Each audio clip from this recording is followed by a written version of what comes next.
Que representam elementos da natureza. O candomblé é uma religião de origem africana. A Umbanda mistura o candomblé com outras religiões, entre elas o espiritismo e o catolicismo. Com esse dicionário básico, já dá para sintonizar o programa e ouvir sem aquele velho preconceito.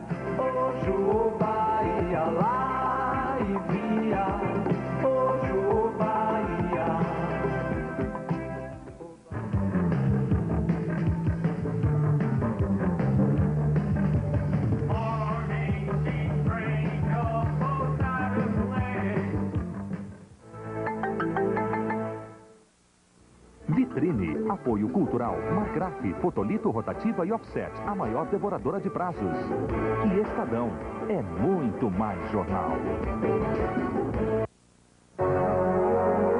Ele tem prestígio em qualquer parte do mundo. É o objeto de desejo de 10 entre 10 profissionais da sétima arte.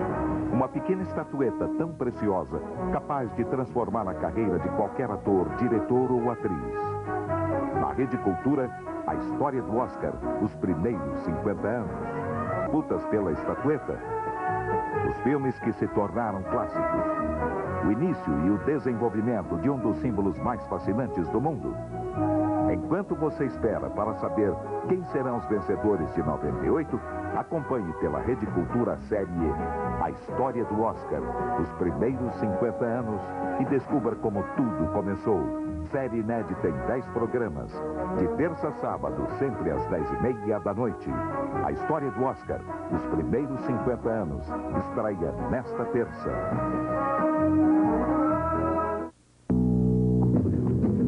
Da dupla Paulo Garfunkel e Líbero Malavolha não é apenas mais um gibi no mercado.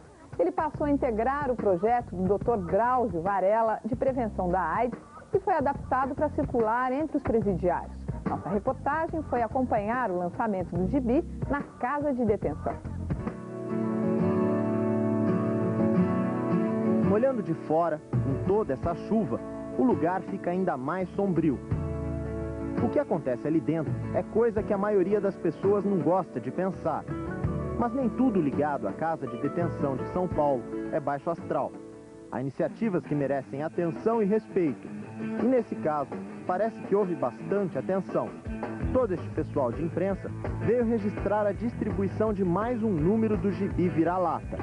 Portão adentro, nós deixamos a sensação de liberdade para trás e entramos no mundo dos leitores da revista. O Vira-Lata está na 5ª edição. É um herói que já passou pela detenção e vive aventuras que trazem muitas dicas para quem ainda está atrás das grades, especialmente sobre prevenção à AIDS. A história em quadrinho é perfeita para isso, porque você desenha, não é?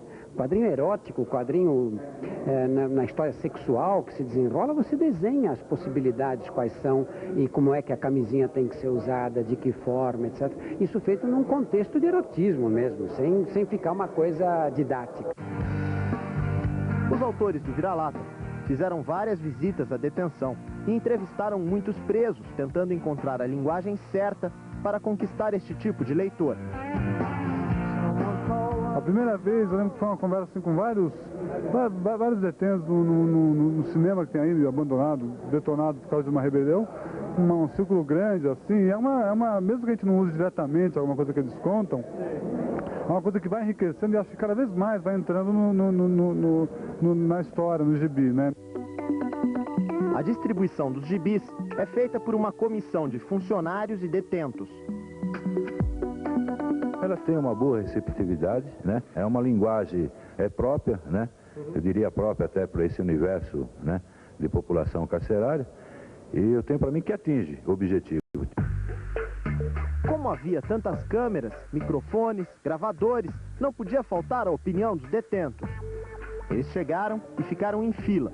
Apesar do evento ser cultural, a gente não consegue esquecer onde está. Só depois de algum bate-papo é que os entrevistados começaram a se soltar. Estou gostando, e meus companheiros também gostam. E é muito fácil de absorver a reportagem que está na revista. Né? O linguajar, né, da revista também para nós é fácil de absorver. E tem pontos característicos aqui que a gente admira muito, né? No caso da transexual com camisinha, é bem explicativo, né? Eu achei uma iniciativa ótima do pessoal, né, do Objetivo, porque ela procura dar, né, uma instrução ao pessoal que, apesar de não parecer, mas ainda tem muita gente que não sabe ainda, né, como se proteger. Então, eu acredito que ela tem sido muito útil. As histórias do Vira-Lata, embora feitas para esta distribuição interna, têm vários elementos que podem também agradar aos leitores fora da detenção. O apelo erótico e violento dos quadrinhos disfarça muito bem as intenções educativas da revista. Quando eu cheguei aqui em 1990, a droga da moda era a cocaína injetável. E isto praticamente acabou na casa de detenção. Não existe mais cocaína injetável. E eu acho que isso coincidiu com esse tipo de intervenção que nós fizemos aqui. A gente adaptou o Vira-Lata, ele era mais sanguinário na primeira história, ele matava. Depois que ele cumpriu pena no Carandiru, ele parou de matar. E ele condena a droga injetável e tal. E depois, com o advento do crack, ele começou a falar um pouco mal do crack, porque o crack é uma coisa que desestrutura muito a sociedade, não só aqui dentro do Carandiru, como lá fora, né? Por enquanto, o Vira-Lata não tem uma periodicidade rígida e definida. Mas os autores estão tentando fazer o maior número possível de edições. Afinal, dentro da detenção, essas iniciativas são fundamentais para melhorar um pouco este universo tão duro e violento.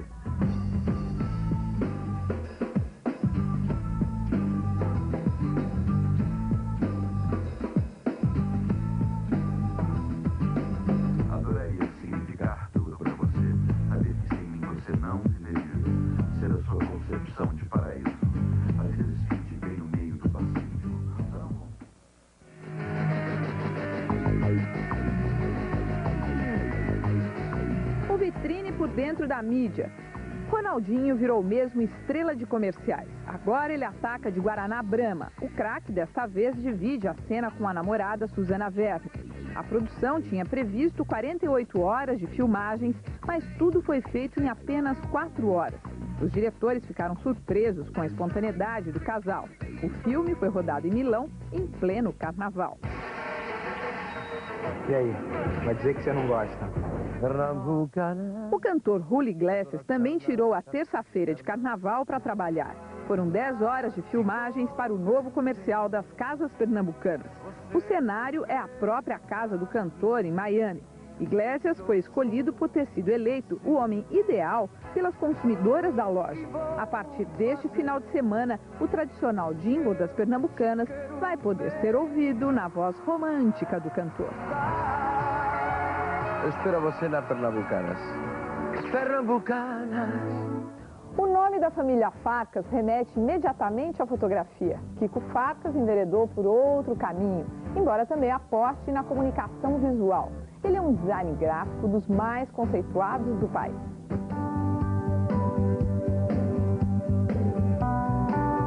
Meu nome é Kiko Farcas, eu sou designer gráfico.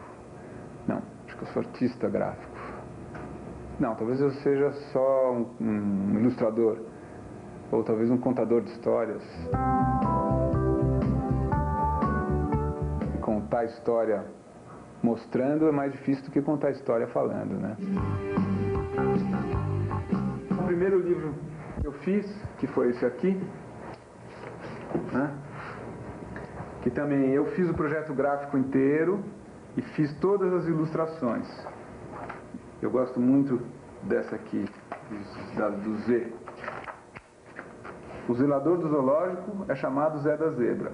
Não porque trata dos bichos e os ama, mas por causa das listas do pijama. Então, isso é muito legal, né? Porque já tem uma imagem nesse poema. Esse livro, ele é o que ele é, sabe? Ele não poderia existir sem ilustração.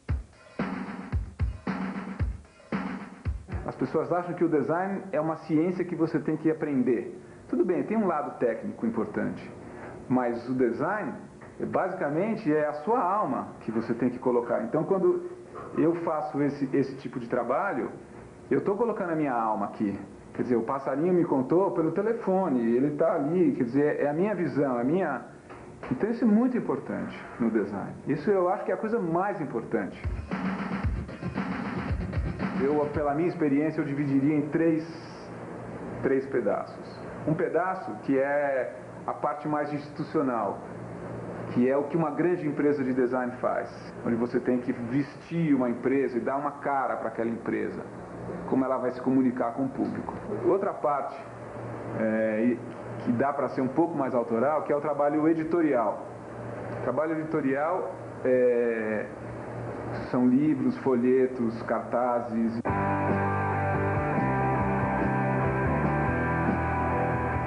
Esse livro aqui, ele tem a minha cara. Esse jeito de colocar aqui a coisa, tá vendo?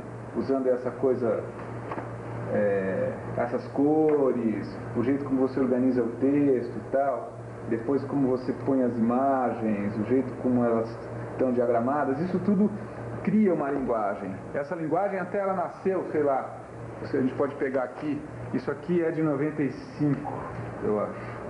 Isso aqui foi uma série que eu fiz lá para Poligram do Rio. E foi engraçado. Ih, essa aqui já está toda... Tá vendo? São fotos. E aí surgiu essa coisa dos fotos em branco e preto colorizadas, né?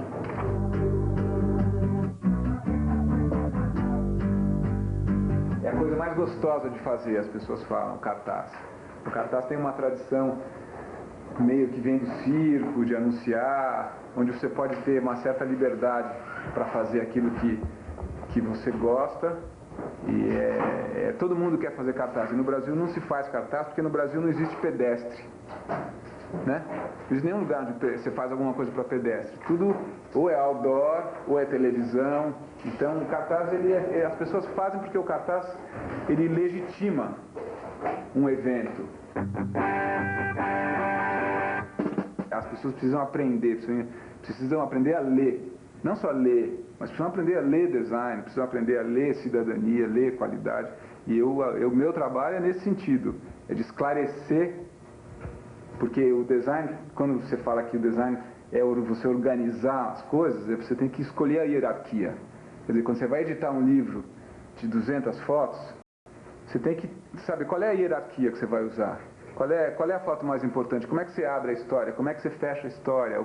Quais são as fotos realmente importantes? Isso tudo você determina um ritmo, a hierarquia. Me considero mais artista gráfico do que designer.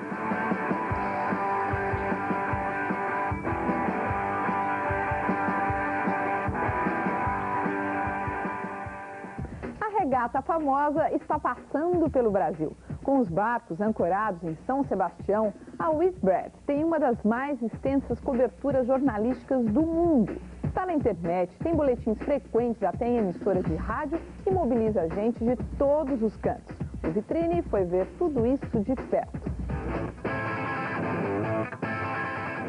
A Whitbread está para as regatas como a Fórmula 1 para o automobilismo. Os barcos saíram da Inglaterra dia 21 de setembro do ano passado, com o desafio de dar a volta ao mundo. No carnaval, chegaram ao Brasil, em São Sebastião, litoral de São Paulo. Nossa equipe foi de helicóptero conhecer um pouco mais dessa competição. Viajamos a convite de um dos patrocinadores do barco que está em primeiro lugar. Do alto já deu para notar que não vale no mar a mesma regra de segredos dos pitstops da Fórmula 1. Ao invés de boxes fechados, um veleiro fica ao lado do outro, com as equipes trabalhando. O barco que lidera a prova estava passando por reparos na base do mastro. Nós pedimos para um dos tripulantes contar como é o cotidiano dos marinheiros da Whitbread. The watches are organized with the people. With 12 people aboard, we have 5 people to sail the boat when the other 5 people are sleeping. And then there is the navigator and the skipper. They alternate between themselves on sleeping.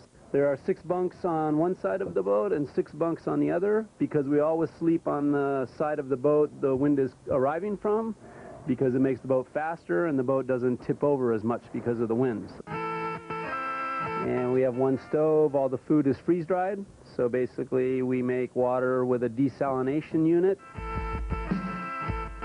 A regata recebe ampla cobertura da imprensa no mundo todo. Para manter o nome dos patrocinadores em destaque e garantir informações, todos os barcos enviam boletins do mar via satélite de 6 em 6 horas para uma central na Inglaterra. Durante a regata, não é uma obrigação chata ter que sair das obrigações de marinheiro, assim, de competidor e ir lá ficar passando informações? On board, there are a couple people who are responsible for. Paul Kerr does most of the email, the written word. A guy named Justin Clore, an Australian, he does a lot of the video. He edits the video on board and sends it. And a guy by the name of Josh Belsky, an American, does quite a bit of the still photography. And all that takes a bit of time. It takes them probably 1 or 2 hours out of the day. And that's something we on the EF crew need to incorporate into our racing. We try to do it so it's interesting, so there's action. But we also know that it's detracting a little bit from our race performance.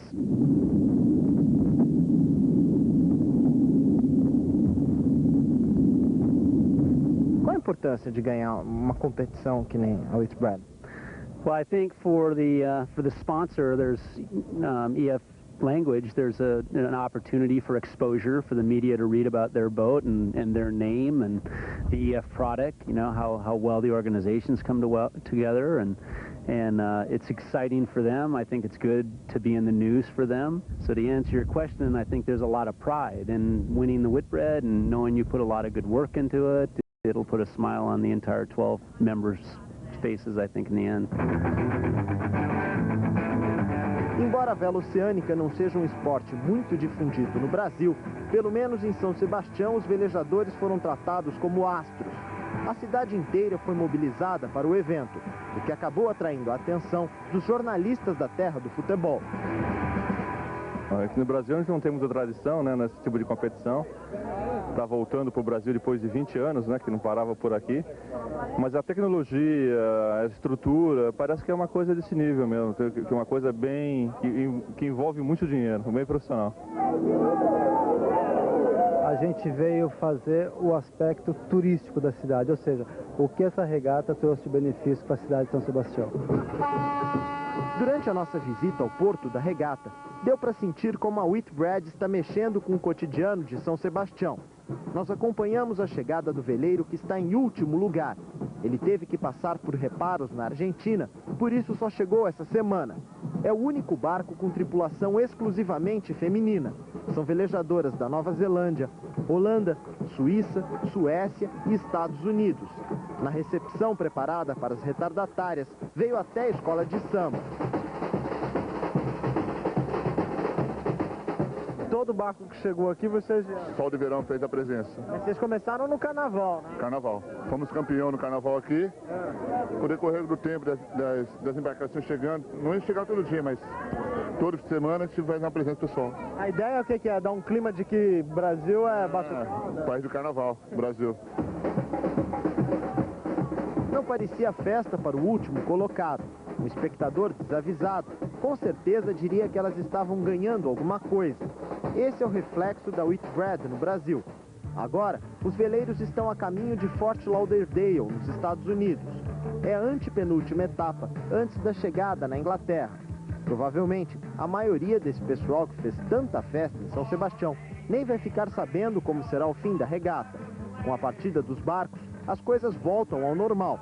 As notícias sobre a competição diminuem e informações só via satélite direto do mar.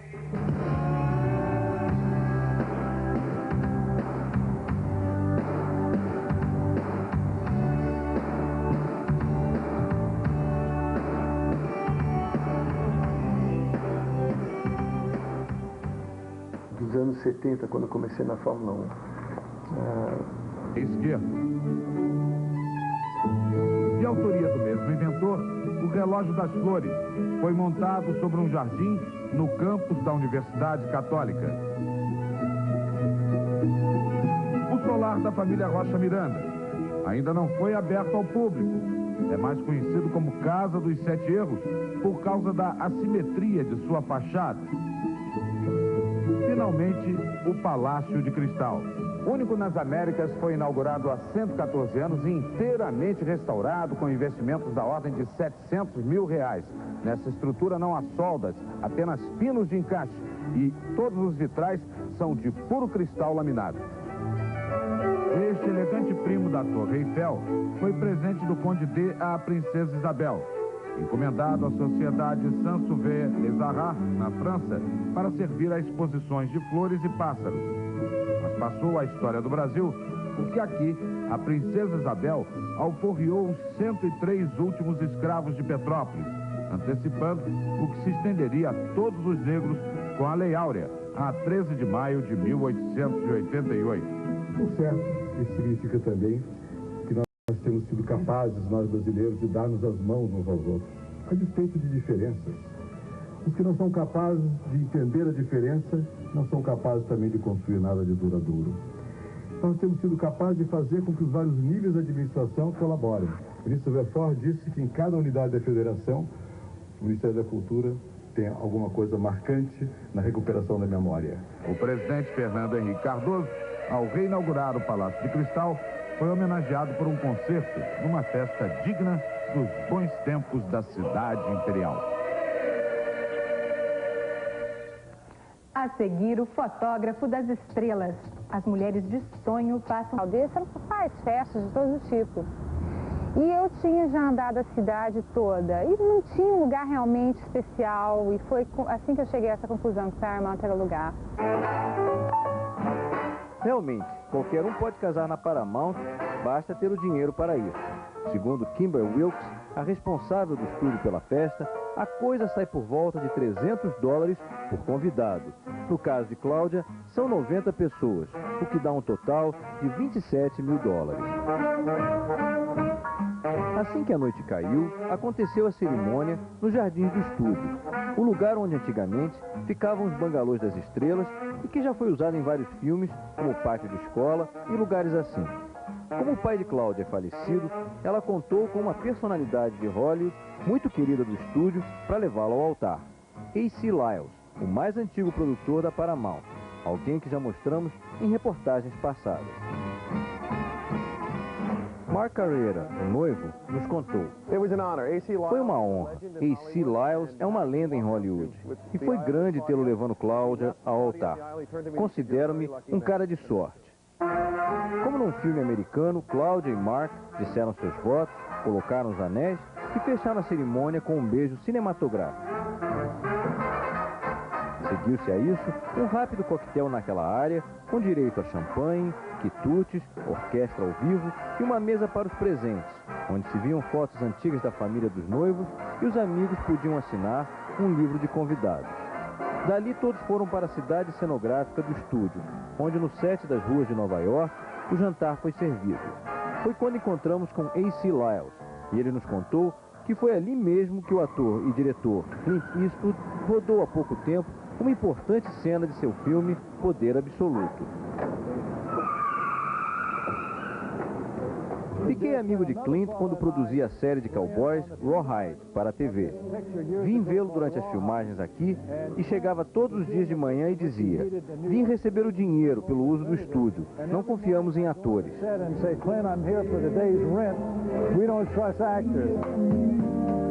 Do grande costureiro brasileiro, Ocimar Versolato. E o casal vai passar lua de mel na França e no Brasil. Quem disse que finais felizes estão fora de moda?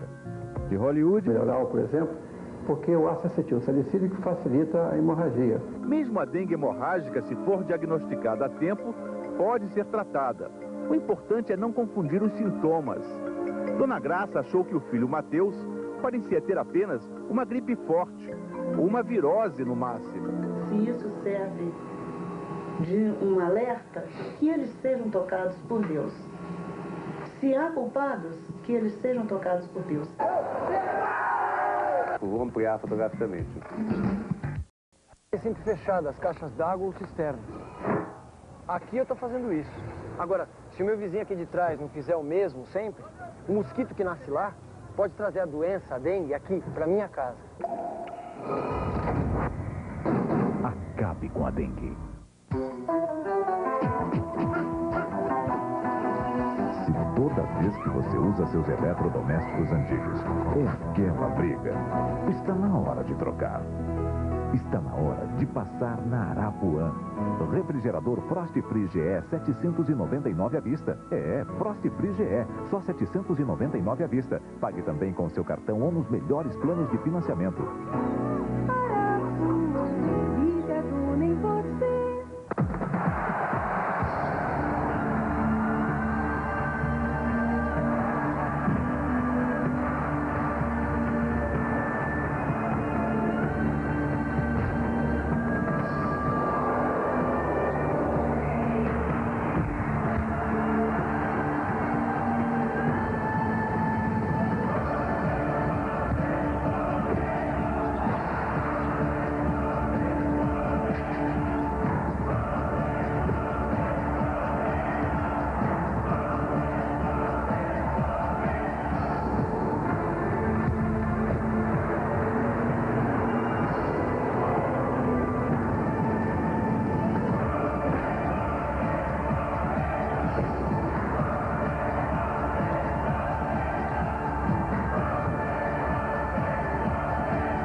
A era do simples recado acabou.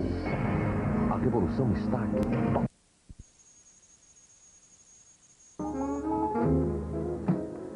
O lustre, a porta, os espelhos, uma poltrona, boa luz. Um bom lugar para ler o jornal. Mas, na verdade, esta é a antessala do banheiro do Hotel Waldorf Astoria. Um banheiro famoso pela Art Deco.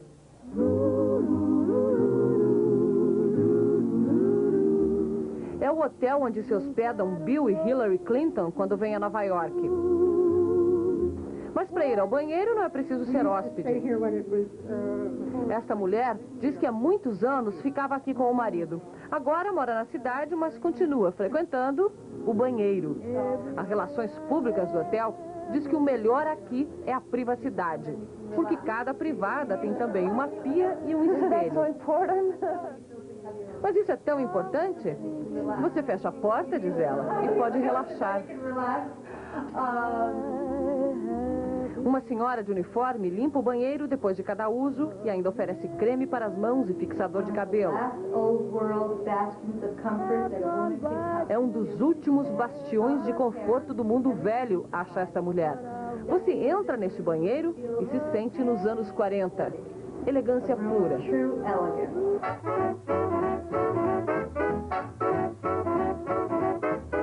Elegante é um banheiro limpo e cheiroso ao alcance de todos no centro da cidade. Custa 25 centavos, tem música ambiente e se limpa e desinfeta automaticamente depois de usado. Se você tem que ir, você tem que ir, diz a mulher. Geralmente eles são nojentos, mas esse é tão confortável. Refreshing. Nada confortável e até com uma aparência meio estranha é o banheiro do pub irlandês mais famoso de Nova York. Os mictórios do começo do século fazem parte da história do lugar. E tem o tenista André Agassi e o ator Johnny Depp como frequentadores assíduos. Na Nova York cheia de turistas, restaurantes temáticos fazem sucesso. Este é uma casa de horrores com retratos que movem os olhos, esqueletos pendurados, antigos filmes de terror sendo exibidos. O problema é que aqui, quando a gente quer vir ao banheiro, tem que também entrar num jogo de mistério. Nesse corredor, que parece uma biblioteca, estão as portas dos banheiros. As dicas de onde ficam as portas estão nos nomes dos livros. Títulos como O Primeiro Homem em Roma e O Banheiro Masculino Encontrado.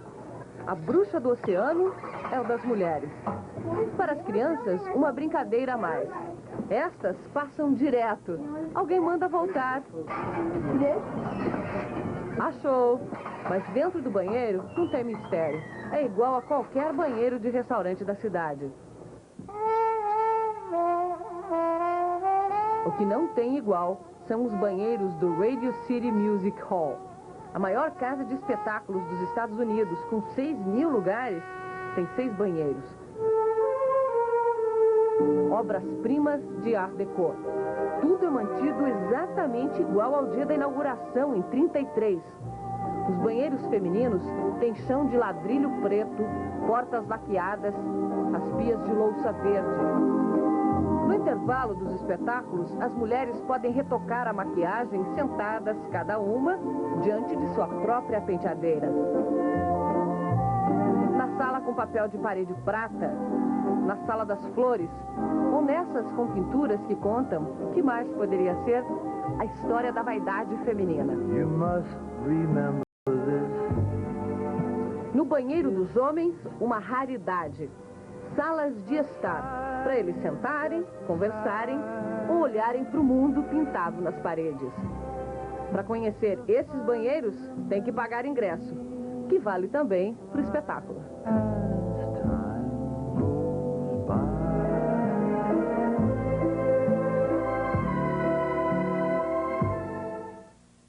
Depois dos comerciais, nosso...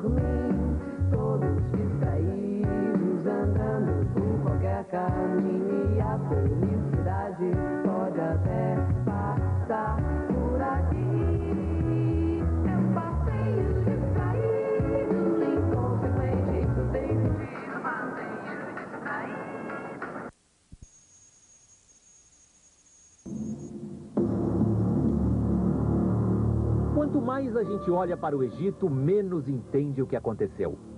As pirâmides não são o único mistério. E não só a Esfinge continua perguntando o que ela é. Só sabemos com certeza que o Império dos Faraós era uma civilização preocupada com a eternidade e preparava os importantes daquela época para sobreviver aos tempos.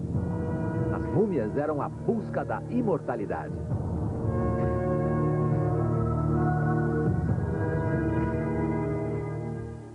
Três 3.000 anos atrás foi enterrada numa tumba no deserto, perto de Luxor, a múmia de Henut-Tawi, uma sacerdotisa conhecida como a Senhora das Duas Terras.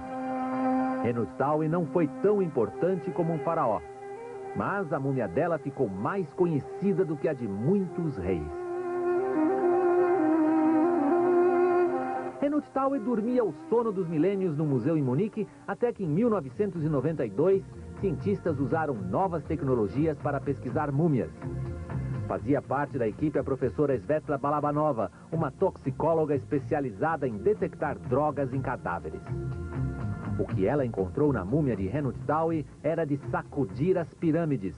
O corpo da sacerdotisa enterrada há 3.000 anos contém boas quantidades de nicotina e cocaína.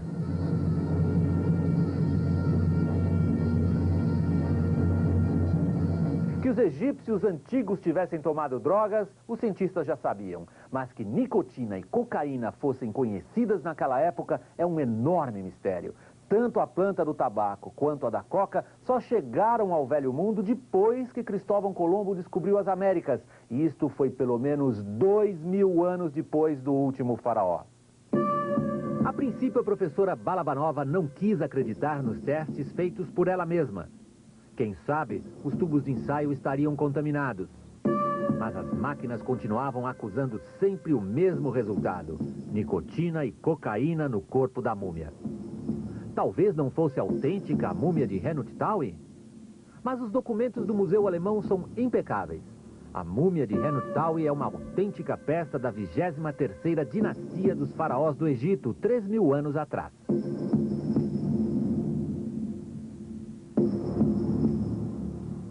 O mistério da múmia na Alemanha atraiu a atenção da maior especialista inglesa em egiptologia, a doutora Rosalie David, de Manchester.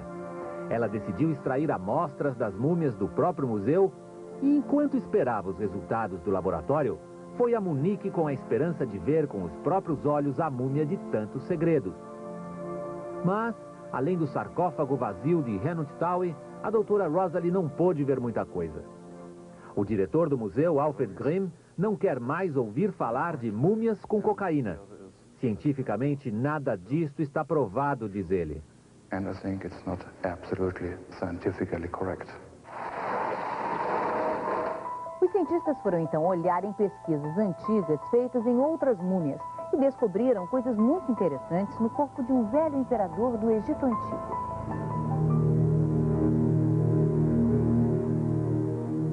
Mesmo milênios depois de morto, o faraó Ramsés II ainda foi tratado com honras de chefe de Estado quando a múmia dele chegou a Paris para uma exposição arqueológica em 1976. A múmia veio do Egito em mau estado e foi entregue a uma equipe de especialistas em preservação. Um deles era a botânica francesa Michelle Lescaut. E ela ainda lembra do que encontrou: restos de tabaco nas bandagens que envolviam a múmia. Os antigos resultados da França batiam com os estudos que a professora Balabanova fez em mortos de outros lugares da África, datando mais ou menos da época dos faraós. Também nesses cadáveres apareceram traços de nicotina. Em Manchester, os laboratórios mostraram resultados idênticos. Havia traços de nicotina nas múmias da doutora Rosalie. Uma parte do mistério parecia explicada. Dá para entender a origem da nicotina encontrada em várias múmias. Os egípcios já conheciam a planta cannabis, a maconha, e fumavam haxixe, que alguma forma antiga de planta do tabaco existiu na África. Mas como explicar a presença de cocaína? 6 anos depois da professora Balabanova descobrir cocaína em múmias, continua o mistério. Uma possível explicação seriam rotas comerciais da antiguidade ligando de alguma maneira as Américas ao Egito. Mas a comunidade científica internacional não leva essa hipótese a sério. Será possível que os egípcios, ou algum outro povo daquela época, tivessem cruzado regularmente os oceanos? Por enquanto, parece bem pouco provável. Mas quem olha para as pirâmides não deixa de ter um pensamento. Quem construiu esses monumentos pode também ter feito outras coisas.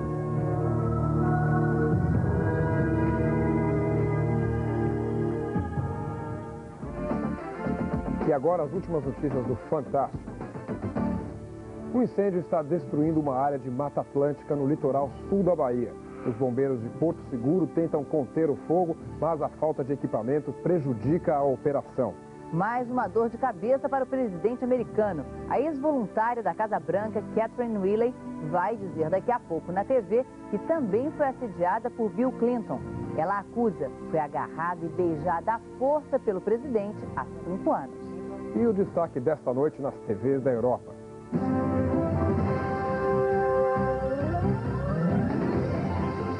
O Vaticano divulga nesta segunda o tão esperado relatório sobre o papel da Igreja Católica no Holocausto, o genocídio praticado contra judeus durante a Segunda Guerra Mundial.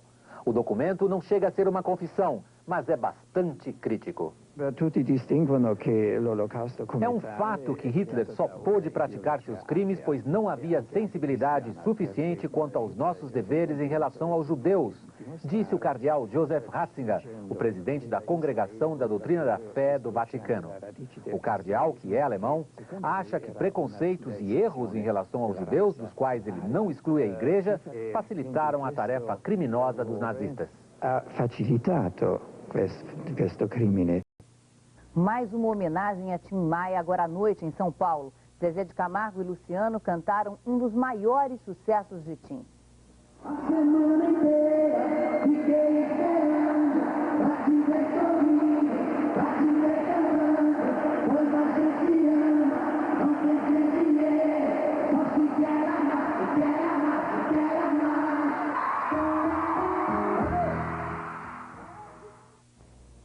De Miami, por telefone, o depoimento de Roberto Carlos, que começou a carreira ao lado de Tim Maia. Para mim é uma tristeza muito grande o que aconteceu com Tim Maia. Para mim e para todos nós, fãs do Tim Maia. Eu conheço o Tim há muitos anos, um grande talento, um trabalho maravilhoso, uma voz linda, maravilhosa. Tudo que ele cantava ficava bonito, né? Uma coisa realmente maravilhosa. Que Deus o tenha em bom lugar e o abençoe. E ainda hoje você vai ver um especial de Tim Maia gravado pela Rede Globo, logo depois de Sai de Baixo. São rombos no orçamento. São as tubulações de gás, os canos de água, as pontes e as estações do metrô. No resto do país, os desastres são obras do El Niño. Em Nova York, é obra de adultos. A cidade adia reformas de uma infraestrutura construída entre 1870 e 1940. Nova York tem sua cota de obras faraônicas, como o terceiro túnel de água, o maior projeto de infraestrutura em construção no hemisfério ocidental no século XX. A cidade precisa de muito mais. Do alto da sua popularidade, o prefeito Giuliani não se preocupa muito, mas os próximos prefeitos vão entrar pelo cano. Para quem não percebeu, aquele que está lá de vestido de Beast é o César Maia. A Bela é a Fera. É o Giuliani. Mas é por o que prefeito você fez o que o Jabor pediu e botou aquelas imagens de Kosovo ali? Não. Aquilo era Kosovo, não era no começo? Não era Kosovo? Aquilo, acho que era Kosovo, hein? Era Kosovo com Rua 42. Mas é exagerado ou é verdade? Porque eu acho que essa história também é sacada. Tem 29 anos que eu estou aqui, em Nova York, só lembro de só faltou luz lá em casa, eletricidade, tive que subir o negócio até, foi naquele apagão de 77. Não, mas aquilo foi um mistério interplanetário. Um asteroide. Um asteroide, um mistério interplanetário. Quer dizer, eu estou aqui há quase 3 meses, eu nunca mais vi uma mosca. Eu me dei consciência disso. Não tem mosca, não tem formiga, não acontece nada errado. A única vez que aconteceu uma coisa errada nesses 3 meses foi quando minha mulher tentou entrar em contato com uma famosa companhia aérea brasileira, onde nada deu certo. Ficou 1h30 esperando para marcar uma passagem. Isso é normal, Isso faz parte daquele universo malemolente brasileiro. Você está carente de formiga? Estou com saudade das formigas, dos mosquitos, da babaquice. E aquele cocô de cachorro na rua também, que aqui não tem no Brasil, tem. Isso que ele não dá uma cor local, né? Vai embarcar hoje para matar essa saudade? Os incomodados que se mudem para Kosovo, mas que coisa. Não, Kosovo não é o meu ideal. Ô, Lucas, não vai faltar luz nenhuma. Não, mas não é. Eu acho isso daí, sabe o que eu acho? Eu acho isso luxo, problemas de luxo. Nossa cidade... Agora, é claro que um monumento interplanetário feito esse negócio de Nova York parece uma usina de gente, né? Claro que tem problemas estruturais, etc. Mas é uma questão... Eu estava lendo ontem que é um negócio impressionante. Saem 13 mil toneladas de lixo da cidade. Tem um trem que vai com 52 vagões carregadinhos de merda. Com toda licença. Esses vagões vão... É o chamado trem de merda, é o shit train. Mas não tem mais... Não tem mais shit train. Vai para levar para Nova Jersey. Aliás, onde você mora, cuidado. Olha... E a gente, sabe o que a gente faz? Devolve pro Entendeu? Então o negócio são 52 vagões de merda. Mas não é exagerado, já viu? Agora, outro dia eu estava vendo uma estatística que no Brasil também, só que lá não acontece. Me pergunta, Samar, de onde é que vem essa titica? A titica vem dos grandes seres humanos que aqui habitam. Não vem, não. Aí você está enganado. Porque essa titica, nossa, desce todo dia pela tubulação e vai sendo processada ali em Queens, na beira do rio. Partes que não são processadas. De Nova Jersey. Amor, tem uma parte do cocô, com toda a religião, que não é processada. E o cocô é enviado para fazendas no Texas para adubar a terra, para fazer milho, trigo, os quais nós comemos. Por isso que Texas é o maior estado americano. É lógico, entendeu? Ele transforma merda em ouro. Não, mas essa conversa está muito... Não, mas eu quero terminar. Agora, isso tudo é um problema das grandes cidades. Você sabe que se em Copacabana... Todos os moradores, tem uma maneira de acabar com Copacabana, que aliás é uma sugestão. É bom para acabar também. Se todos marcarem apertar a válvula ao mesmo tempo, digamos, à meia-noite do dia tal, explode a cidade numa tempestade de merda. É verdade, tem que ser ao mesmo tempo. História maravilhosa. Flash, at the same time, pum! Esse é o verdadeiro asteroide. Esse é o asteroide brasileiro. O asteroide brasileiro vem de baixo. O asteroide brasileiro vem de dentro. E nós vamos para o intervalo. Na volta, a gente vai ter a Lúcia Guimarães com Richard Serra.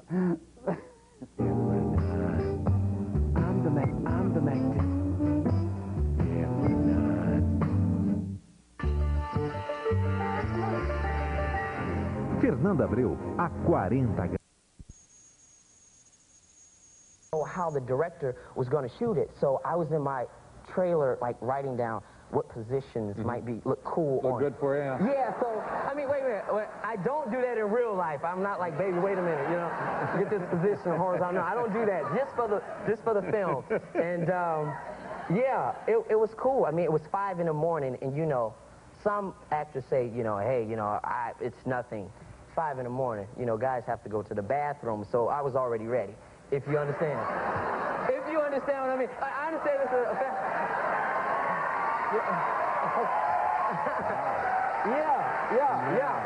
yeah. So I was there. I was definitely there. Well, we'll see when you can get invited back to Urkel. See how long that takes. Yeah, I was definitely ready. So the film's out, doing pretty well now, huh? It's doing pretty well. You know, we're going to open up on more screens around the U.S., and I'm extremely happy about it. Oh, aside of Love Jones, you guys have to go see this film, but Mr. Kevin Costner wanted to tell me to tell you hello, a special hello from Kevin. Thank you very much. Tell him I said hello, and Absolutely. ask Mr. Big Shot, Mr. Kevin Costner, Mr. Tin Cup when guy, the hell yeah. he's going to be on the program. I think he's scared. Is he scared? I think he's scared. What is he scared of? What do you think? Me, he's yellow. Yeah, he's yellow? It's like, I'm going to chase him around the theater with a hammer or something. It was great fun to meet you. Thank Congratulations. Thank you for being on the program. Lorenz, hey, ladies and gentlemen. Tá, você que entende desse assunto, Nelson. É o bundão, né, Lucas? Onde é que está o bundão? O bundão está no Times Square, mas já está uma polêmica esse troço. Olha, eu vou dizer o seguinte, eu sou mais a bundinha das calças Hope, que tinha lá no Minhocão de São Paulo. Mas era desse tamanho? Já você sabe enorme. que... Não, E era uma bundinha muito mais melhor. Porque sofisticada. americano, bunda não é a especialidade deles. Na verdade, não usa muito bunda nos Estados Unidos. As mulheres não usam bunda aqui. Mas esse anúncio é interessante, porque foi banido, ia ter nos ônibus também, na lateral dos ônibus. Aí a companhia diz, não podemos usar isso, porque tem uma bunda. Não é porque tem uma bunda, parece um pedaço de peito ali na foto, se você reparar bem. Mostra lá que você vai ver. Tudo é por isso, o americano é tão pirado, tão maluco. Ninguém viu direito. Angélica, põe lá, mostra o peito. Põe lá, mostra o peito da moça Angélica, que nem aparece inteiro. Isso é uma coisa que aparece na novela das 3 da tarde no Brasil e ninguém liga. Mas aqui fica esse clamor público. Faz comigo, Jabô. Mas é perigoso. Meu Deus. Um peito. Mas você sabe que quase que eu caí do Minhocão dirigindo o carro por causa da calcinha da Hope. Mas era sensacional. Eu ia cair lá embaixo. Essa é uma boa razão para proibir. É perigoso, você vai olhar os peitinhos de uma mulher e bate, mata outro. Olha só. Para onde estiver, dá um freeze, aí lá é o aquele peitinho aí, por causa daquilo que os americanos estão indignados. Nossas crianças não podem ver isso. Mas aí liga o canal 35 que tem aquela sacanagem no ar. Você está ofendendo. Isso que é divertido morar aqui. Você está ofendendo. Isso aí, peraí. Isso não foi proibido nos trens de subúrbio, do meu subúrbio não está proibido. Só nos ônibus da cidade. Então pode ser esse pessoal os traficantes, o pessoal do crack, as putas, todo mundo na rua, pode ver isso, vai ficar muito chocado. Um voto de louvor. Eu ia fazer um agradecimento. As imagens são do Henderson e eu acho que é isso. A edição é da Angélica. Até a próxima semana, obrigado.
Existe algo em comum entre os carros Alfa Romeo e quem os dirige.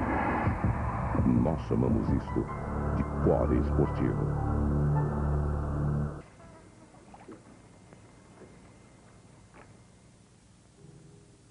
Povo novamente. Prefeitura de São Paulo, tocando pra frente, fazendo bem feito. A Pernambucanas faz 90 anos e para comemorar... Faz tempo que eu esperava esse momento, amiga da Pernambucanas. Compras acima de R$90, você ganha...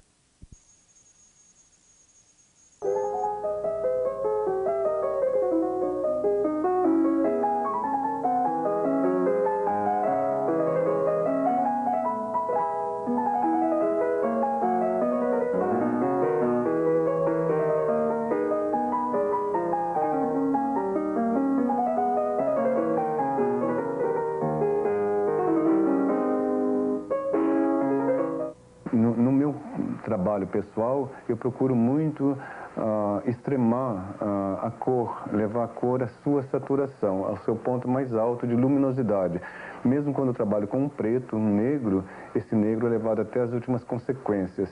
Quando eu trabalho com um azul, é quase um azul absoluto. Quando é um branco alvíssimo. Então, nisso tudo reside uma certa metafísica. Certo? Uma procura que vai além do mundo fenomênico, do universo das coisas criadas, das coisas imediatas. E como toda arte, ela tem a sua gratuidade. As pessoas perguntam, mas para que serve? Não serve para nada. Não serve para nada. A pintura, a utilidade da pintura... ela não tem nenhuma utilidade coletiva, digamos, nenhum empréstimo coletivo. É apenas beleza, expressão, manifestação de uma verdade interior, né? Mas ela não serve, ela não tem uma serventia, um empréstimo, não serve para nada. Mas, contrariamente, se nós retiramos o objeto arte das coisas e do mundo, o mundo vai ficar opaco e muito triste. Se nós retiramos da criação, da história da criação, as composições de Bach, de Beethoven, se eliminamos Michelangelo, Leonardo da Vinci, Picasso, o mundo vai ficar muito sem graça, né? O mundo vai ficar sem encanto, porque a arte civiliza, a arte traz charme, a arte é sedutora, né? A arte é erótica também.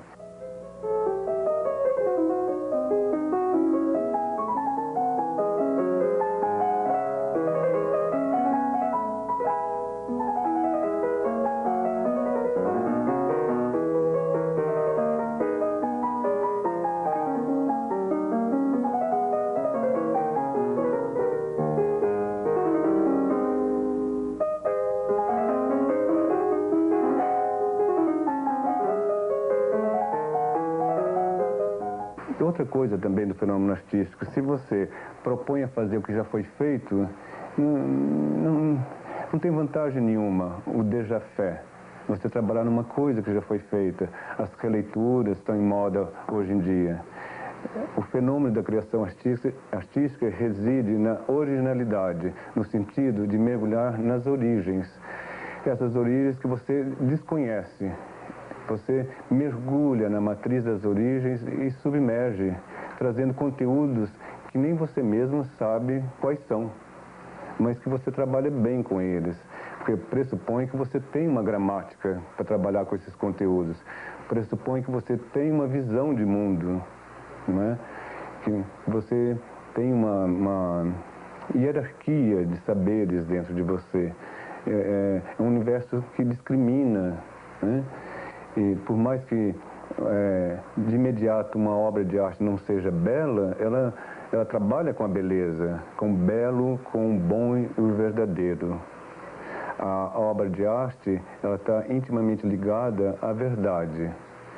Assim como existe a verdade filosófica, a obra de arte é uma verdade no domínio artístico, mas uma verdade que comparece ao mundo das formas existentes, mas uma forma nova, e vai ocupar um lugar nesse universo de coisas criadas, um lugar novo.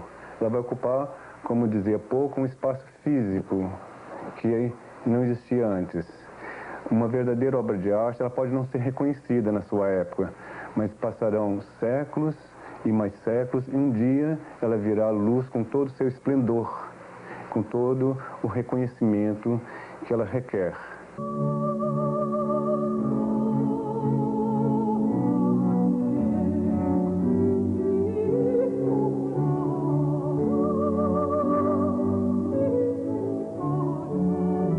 Casualmente, eu sou verbetado na enciclopédia Delta Larousse. A enciclopédia me dedicou um verbete bastante grande, e o ano passado foi feita uma reedição da enciclopédia e eles acrescentaram mais coisas a meu respeito nesse verbete da Larousse. Inclusive, eles mencionam o trabalho que eu realizo aqui em Uberlândia, no centro de tecelagem, com senhoras de terceira idade e meninos e meninas de baixa renda, e meu trabalho pessoal no ateliê com as técnicas de pintura, a pintura à têmpera e com pintura a óleo.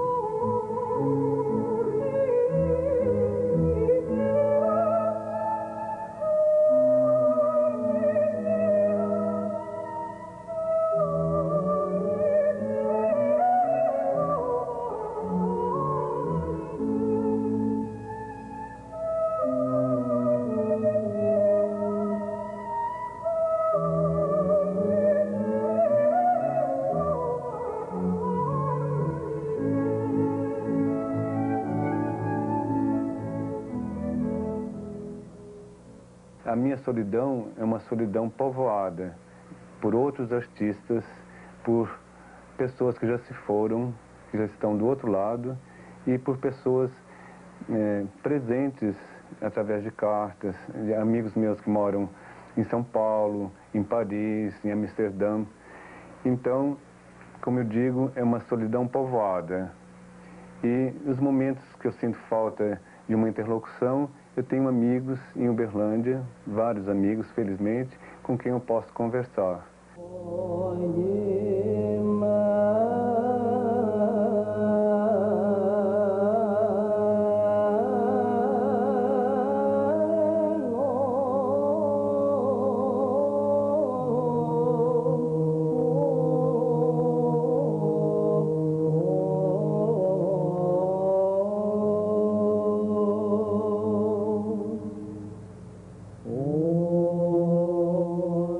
Eu também trabalho com